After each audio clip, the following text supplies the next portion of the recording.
জামায়াত কি আরেকটা ৭১ বাংলাদেশে ঘটাইতে চায়? শুধু ঘটাইতে চায় না, ৭১-এ তারা যে ভূমিকাটা পালন করেছিল, তারা তো অস্ত্র হাতে তুলে নিচ্ছিল। ৭১-এ তাদের ঘোষণা ছিল মুক্তিযোদ্ধাদেরকে বলতো দুষ্কৃতিকারী, এবং তারা পাকিস্তান সরকারকে, ইয়াহিয়া খানকে বলেছিল যে বাংলাদেশের এই দুষ্কৃতিকারীদের ঠেকানোর জন্য, শায়েস্তা করার জন্যে আমার রাজাকার বাহিনী যথেষ্ট। এটা গোলাম আজম সাহেব বলেছিলেন, এবং তারা অস্ত্র হাতে তুলে নিয়েছিল ৭১-এ এই দেশের মুক্তিকামী মানুষের বিরুদ্ধে। এবং সেই ইতিহাস আপনারা জানেন। তারা সংখ্যা যতই কমাক, ৩০ লক্ষ যে শহীদ হয়েছিল, ৩ লক্ষ মা বোনের ইজ্জত গেছিল, এর 70% দায় ছিল জামাতের। কারণ এই যে জামাত গঠন করেছিল, রাজাকার, আল বদর, আল শামস, এই যে সমস্ত বাহিনী জামায়াত গঠন করেছিল, এরাই কিন্তু মুক্তি বাহিনীর বাসা চিনত। এরাই চিনত যে কার বাসায় সুন্দরী মেয়ে আছে, কোন হিন্দু পরিবারের সুন্দরী মেয়ে আছে, বা কোন মুসলমান পরিবারের সুন্দরী মেয়ে আছে, কোন পরিবারের সন্তান বা কোন পরিবারের মালিক এই মুক্তিযুদ্ধের সাথে জড়িত, এটা খুব ভালো করেই তারা জানত। এবং পাকিস্তানি বাহিনীকে সাথে নিয়ে যে ধরাই দিত। কাজে ৫৪ বছরের এই ইতিহাস, এটা তো সবাই জানেন, সেটা আর নাই বলি। কিন্তু সেই সময়ের তাদের যে হুঙ্কারগুলো ছিল, যদিও তারা সেই যুদ্ধে পরাজিত হয়েছিল, পাকিস্তান ভাঙ্গে বাংলাদেশ হয়েছিল, যাদেরকে তারা দুষ্কৃতিকারী বলছিল, সেই মুক্তিযোদ্ধারা এই বাংলার স্বাধীনতা লাভ করেছিল, এবং ৯৪,০০০ পাকিস্তানি সৈন্য এই সোহরাওয়ার্দী উদ্যানে আত্মসমর্পণ করেছিল। এগুলো মুক্তিযুদ্ধের ইতিহাস। আচ্ছা, তো সেই সময় যেরকম হুঙ্কার তারা দিয়েছিল যে দুষ্কৃতিকারীদের শায়েস্তা করার জন্যে আমরাই যথেষ্ট, পাকিস্তান আর্মির লাগবে না, রাজাকার, আল বদর, আল শামস, যদিও বা পরিণতিটা বুঝছেন যে এক সগর রক্তের বিনিময়ে এত ত্যাগ স্বীকার করার পরে বাংলাদেশের বিজয় হয়েছিল। তাদের সেই কাঙ্ক্ষিত জয় তারা পায় নাই, কিন্তু চরম মূল্য দিতে হয়েছিল বাঙালিদেরকে, এক সাগর রক্ত দিতে হয়েছিল। সেই হিসেবে এই বাংলাদেশে জামায়াত শিবিরের রাজনীতি করার অধিকার তো দূরে থাক, এদেশে থাকার কোনো অধিকার তাদের থাকে না। এরকম যেমন পাকিস্তানি সৈন্যরা আত্মসমর্পণ করে নিজ দেশে ফিরে গেছে, এই জামায়াতের আল বদর, আল শামস, রাজাকার সহ যারা ছিল জামাত ইসলামের, তারাও ফিরে যেত সেই দেশে। কিন্তু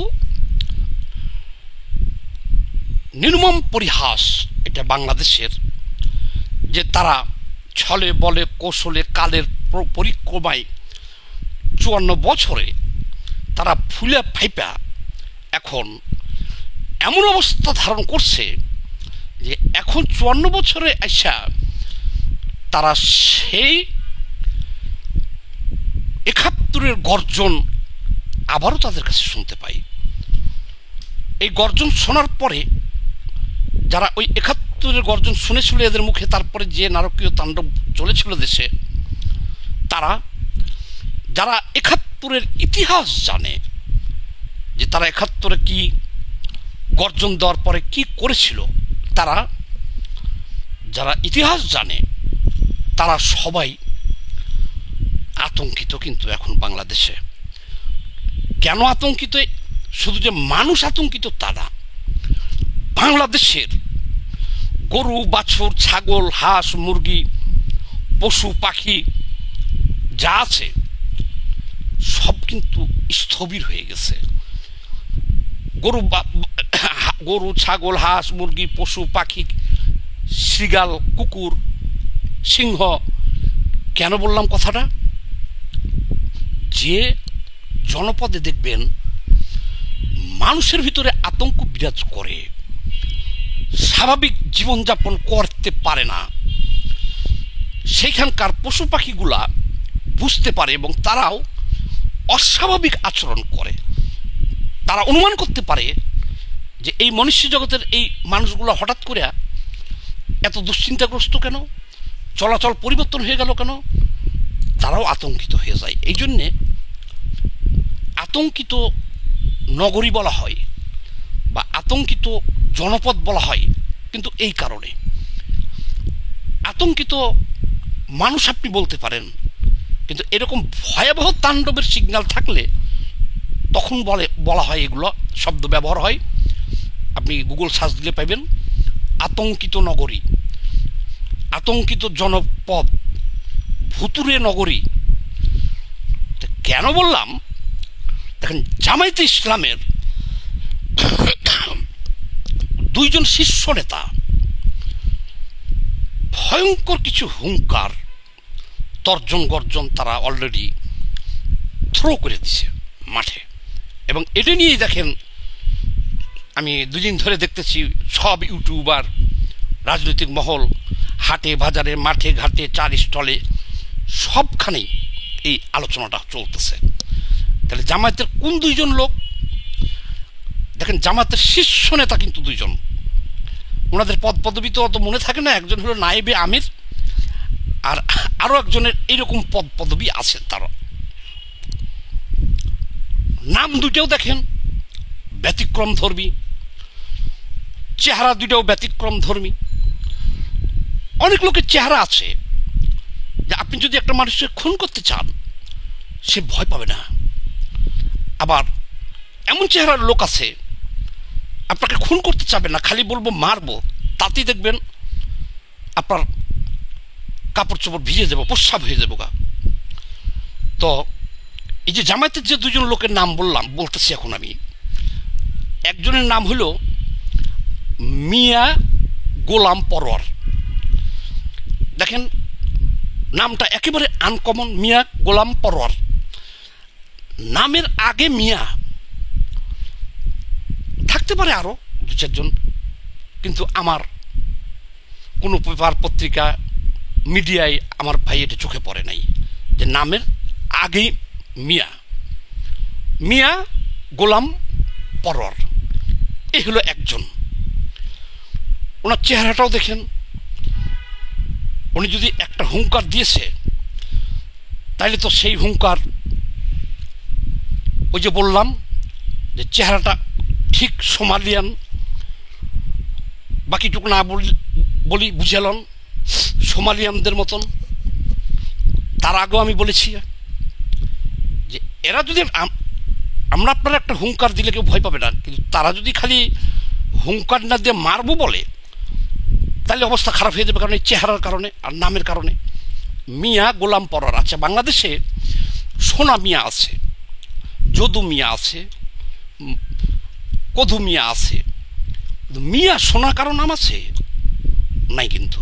দেখেন, কালা মিয়া নাম আছে, কিন্তু মিয়া কালা নাম আছে নাই কিন্তু।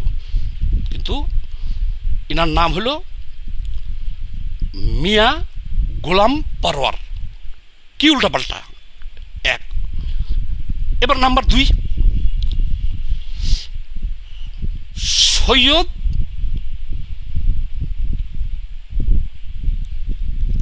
আবু মোহাম্মদ তাহের। সৈয়দ আবু মোহাম্মদ তাহের। এখন ওনার নাম কি আবু নামে ডাকে, তাহের নামে ডাকে, না মোহাম্মদ নামে ডাকে? সৈয়দটা হয়তো টাইটেল হইতে পারে, কিন্তু এরকম নামের আরেকটা লোক দেখান আপনি আমাকে, আছে নামটা এরকম নামের? যে মোহাম্মদ মাঝখানে দিয়া এরকমভাবে, ওনার পিতার নাম কিন্তু শেষে যোগ করে নাই, যোগ করলে তো লেখা থাকতো বিন লেখা থাকতো মোহাম্মদ বিন উমুক। তাহলে দুইটা লোকের নামও দেখেন যেরকম, চেহারাও ভাই ওরকম ভয়ঙ্কর, ওনাদের চেহারা দেখলে মানুষ ভয় পায়। তাহলে এই যে তাহের, আবু তাহের সৈয়দ গোলাম মোহাম্মদ নাকি সৈয়দ গোলাম মোহাম্মদ আবু তাহের, নামটাও তো আমি মুখস্থ রাখতে পারি নাই। তো যাই হোক, আপনারা একটু সংশোধন করে নিন। উনি বলছে নতুন বাংলাদেশ, এটা নতুন বাংলাদেশ, সোজা আঙ্গুলে ঘি না উঠলে আঙ্গুল বাঁকা করব, কিন্তু ঘি আমার লাগবে। সোজা আঙ্গুলে ঘি না উঠলে আঙ্গুল বাঁকা করব, কিন্তু ঘি আমার লাগবে। কি ডেঞ্জারাস কথা! এত বড় একজন শীর্ষ নেতা রাজনীতিবিদদের কাছে যখন এই ভাষাটা চলে আসে,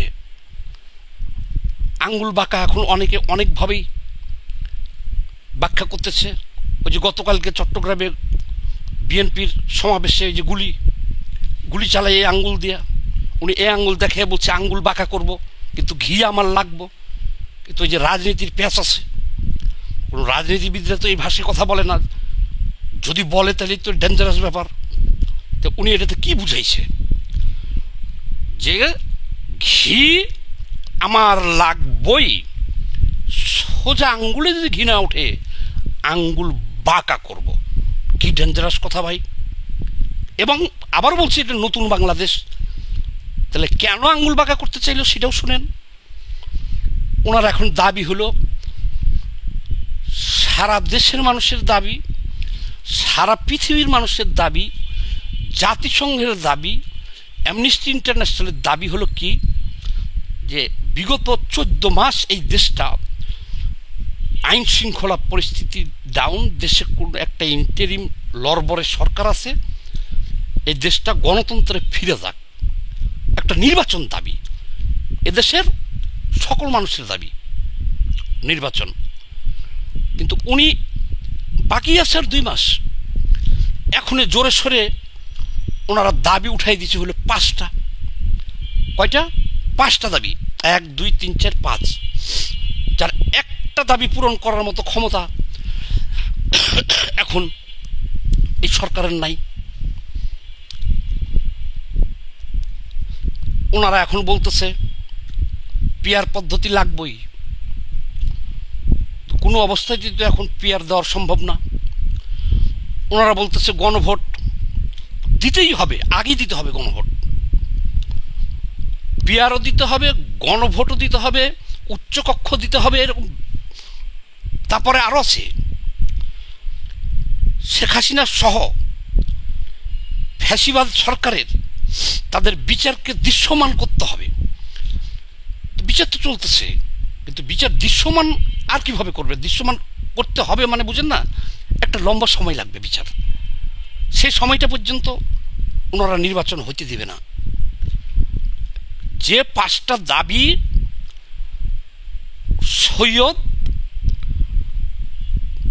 গোলাম মোহাম্মদ তাহের, না সৈয়দ আবু মোহাম্মদ তাহের নায়েবে আমির যে 5টা দাবি জানাইছে এবং বলছে যে দাবি কিন্তু আমাদের মানতেই হবে, যদি সোজা আঙ্গুলে ঘি না উঠে আঙ্গুল বাঁকা করব। বুঝতে আর কারো বাকি নাই যে 71 তারা এভাবে কথা বলার পরে কি ঘটেছে। এটার সাথে আবার নতুন বাংলাদেশ বলে দিচ্ছে। কিরে ভাই, নতুন বাংলাদেশ ছিল কেমনে? এটা তো বাংলাদেশই। এদেশে অনেকবারই আওয়ামী লীগ ক্ষমতায় আইছে, বিদায় নিচ্ছে, বিএনপি আইছে, বিদায় নিচ্ছে, জাতীয় পার্টি আইছে, বিদায় নিচ্ছে, সেনা শাসন আইছে, বিদায় নিচ্ছে, ইন্টারিম আইছে, তত্ত্বাবধায়ক আইছে, বিদায় নিচ্ছে। বাংলাদেশ বাংলাদেশই আছে। শেখ হাসিনা বিদায় নিচ্ছে, বাংলাদেশ বাংলাদেশই আছে। আবার একজন আইব, হঠাৎ করে তারা নতুন দেশ পাইল কোথায়? বলছে এটা নতুন বাংলাদেশ। কিন্তু সব আগের মতোই, আকাশ বাতাস সূর্য খাল নদী নালা ভাঙচুর হয় নাই, কোথাও বোমা পড়ে নাই, কিছু হয় নাই, পরিবর্তন তো কিছু হয় নাই, ওই সংবিধানেই দেশ চলতেছে। আগেরই থানা আইন আদালত সবই সেটি, সব কোনো কিছুই আমরা করতে পারি নাই নতুন। কিন্তু ওনারা বলতেছে নতুন বাংলাদেশ, এটা মানতে হবে। আরো মারাত্মক কথা বলছেন, ওই যে বললাম মিয়া গোলাম পারওয়ার, মিয়া গোলাম পারওয়ার। আমি শুরুতেই বলছি এই দুইজন মহান নেতা, বড় নেতা, এদের কথার দাম দিতেই হবে। একেবারে শীর্ষ নেতা জামাতের শফিকুর রহমান আমির, তারপরেই এই দুজন নেতা। এমনকি ধরা হয় যে ইনারা, শফিকুর রহমান হলো ডেমি, ওনাদের চাইতেও এরা প্রভাবশালী। তাহলে এখানে মিয়া গোলাম পারওয়ার বলে ফেলছে যে তাদের যে এই 11 তারিখে, যে 11 তারিখ না 13 তারিখ মহাসমাবেশ ডাকছে তারা, 8টা দলকে সাথে নিচ্ছে। আরো দল 8টার নাম শুনবেন। একটা হলো শফিউল আলম প্রধান মারা গেছে, তার ছেলে, তাকেও ইসলামিক দল বানাইছে। নেজামে ইসলাম নাম শুনছেন কখনো?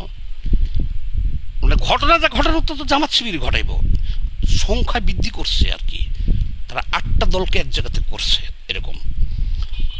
নেজামে ইসলাম, তারপরে দেখলাম কি খেলাফত মজলিস নাকি একটা আছে, এই ধরনের 8টা দল বলছে আমরা 8 দলে 11 তারিখে ঢাকায় যে মহাসমাবেশ করব, ঢাকা চেহারা বদলে ফেলব। কি করব? ঢাকার চেহারা বদলে ফেলব। তাহলে এখন ঢাকার চেহারা যদি বদলে ফেলে, কিরে ভাই, এখানে কি রক্তের বন্যা বয়ে যাবে? সব আতঙ্কিত, কতগুলো থ্রেট আসতেছে দেখছেন তো, আঙ্গুল বাঁকা। আবার বলতেছে যে লাখ লাখ লোক জড়ো করার পরে ঢাকার চেহারা বদলে ফেলবো, তাহলে বিপদ তো নামবো, গজব আমাদের ঢাকায় যারা বসবাস করছি তাদের উপরে। আপাতত আমার মনে হয় ঢাকার বাইরে যারা আছে তারা মনে হয় নিরাপদ, কিন্তু ওনারা ঢাকার চেহারা পাল্টাই ফেলতে চায়। এরকম সমাবেশ তো কিছুদিন আগেও করছে, হেফাজত ইসলাম করছে, চরমোনাই করছে, বিএনপি, সবাই করছে, আমরাও করছি। কিন্তু কেউ তো এই কথা বলে নাই, এই ধরনের কথা, যে লাখ লাখ লোক জড়ো করে ঢাকার চেহারা পাল্টেই দিব। এই কথাটা শোনার পরেই মহল বিশেষ সব দিকে আতঙ্ক ছড়িয়ে পড়ছে যে আসলে জামায়াত ইসলাম কি চায়। কারণ তারা তো 47 এই দেশ ভাগ হইতে দিতে চায় নাই, 71 বাংলাদেশ হইতে দেয় নাই, রক্তগঙ্গা বয়সে। এখন আবার তারা নির্বাচন হইতে দিব না, আছে আর 2 মাস নির্বাচনে। এখন আঙ্গুল বাঁকা করতেছে, লাখ লাখ লোক এক জায়গায় করে ঢাকার চেহারা পাল্টে ফেলার হুমকি দিতেছে, 5টা শর্ত দিয়ে দিচ্ছে, যা পূরণ করা এই সরকারের বাবার পক্ষ সম্ভব না। যেখানে বিশ্ববাসী এবং সারা দেশ চাইতেছে নিরহ লোকজন যে একটা নির্বাচন করিয়া গণতন্ত্র আসুক, ক্ষমতায় যে যাবে যাক, আমি যাই আপনি যান, জামাত দেখ, কারো আপত্তি নাই। তো যাই হোক, দেশবাসীকে পরিশেষে সতর্ক করতেছি, এই জামায়াতের হাত থেকে নাজাত লাভের জন্যে যে যে ধর্মাবলম্বী আছেন সেই মতেই আপনারা সৃষ্টিকর্তার স্বর্ণাপন্ন হন। এছাড়া আর কি করার আছে? স্বর্ণাপন্ন হন যে কোনো রকম ফেব্রুয়ারিতে একটা, কারো হাতে ক্ষমতা দিতে বলছি না, একটা নির্বাচন হয়ে যাক, যাতে জামাতের এই আস্ফালনের হাত থেকে কোনো রকমভাবে বেঁচে যান, দেশে গণতন্ত্রটা আসে। না হলে ওই যে বললাম, ভুতুরে নগরীতে পরিণত হবে, দেশে গৃহযুদ্ধ অবশ্যম্ভাবী হয়ে যাব। সবাই ভালো থাকবেন।